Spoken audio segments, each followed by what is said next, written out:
মাননীয় স্পিকার, যে কোনো সময় সবচেয়ে বেশি হতাশ হলাম আওয়ামী লীগের সময় যে বক্তব্য দিয়েছে মন্ত্রী সাহেব সেটাই দিচ্ছেন। আমি প্রশ্ন করেছি 750 কোটির জায়গায় 17,000 কোটি টাকা খরচ হলো বলে শুনছি। আন্ডারপাস কোথায় গেল, ওভারপাস কোথায় গেল, এবং অনুমোদিত ওভারপাসটি কেন হলো না? আরেকটি রাস্তা হলো এখানে ব্যারিকেড দিয়ে রাস্তা বন্ধ করে দিল কুত্তামার্কা নির্বাচনের সময় 14 সাল থেকে এত লোক মারা গেল, একজন লোকও ক্ষতিপূরণ কেন কেন?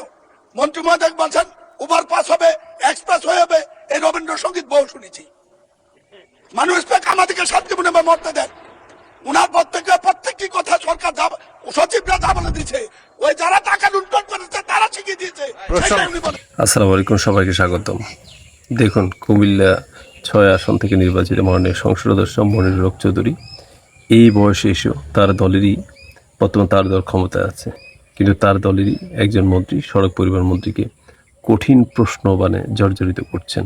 দেখে খুবই চমৎকার লাগলো, আমার কাছে ব্যক্তিগতভাবে খুবই ভালো লাগলো। অথচ আমরা দেখতাম শুধু বিরোধী দল যারা তারা সমালোচনা করে, কিন্তু উনি এক বিন্দু ছাড় দেন নাই। এইভাবে সংসদ উত্তপ্ত এবং কি বলবো জবাবদিহিতার মধ্যে থাকা উচিত। ইয়াং যারা আছেন তাদেরও উচিত ওনার কাছ থেকে শিক্ষা নেওয়া।